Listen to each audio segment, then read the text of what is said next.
சொந்த மக்களை காக்க முடியாத அளவுக்கு தேசம் பலவீனமாக உள்ளதா என்று நாடாளுமன்றத்தில் மணிப்பூர் காங்கிரஸ் எம்பி ஆல்ஃபிரட் ஆர்த்தர் வேதனையுடன் கேள்வி எழுப்பினார்.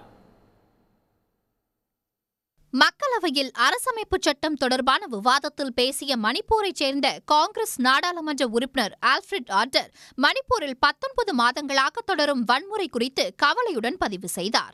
குழந்தைகள், பெண்கள் என பலர் உயிரிழந்து வருவதாக வேதனை தெரிவித்த அவர், சொந்த மக்களை காக்க முடியாத அளவுக்கு தேசம் பலவீனமாக உள்ளதா என்ற கேள்விக்கு பிரதமர் மோடி பதிலளிக்க வேண்டும் என வலியுறுத்தினார். Why is it till today that my Prime Minister, someone who this nation believes, someone who I also wish to believe, why is it that till date he is not answerable to the people of Manipur? Why? Is it too much?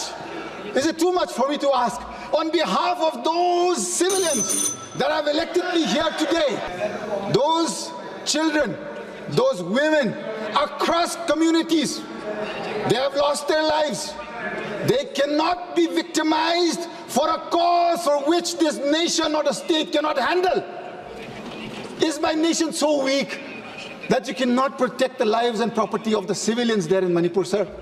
பிரதமர் மோடி உள்ளிட்டோர் பொருளாதாரம் பற்றி மட்டும் பேசும் நிலையில் மக்கள் இல்லாதபோது பொருளாதாரம் என்ன செய்யும் எனவும் ஆல்ஃபிரட் ஆர்த்தர் காட்டமாக வினாவினார். மேலும் பிரதமர் மோடி மணிப்பூர் மக்களிடம் பேசி அமைதியையும் நீதியையும் நிலைநாட்ட வேண்டும் என்றும் கோரிக்கை விடுத்தார். உடனுக்குடன் செய்திகளை தெரிந்து கொள்ள சன் நியூஸ் பெல் ஐகானை கிளிக் பண்ணுங்க.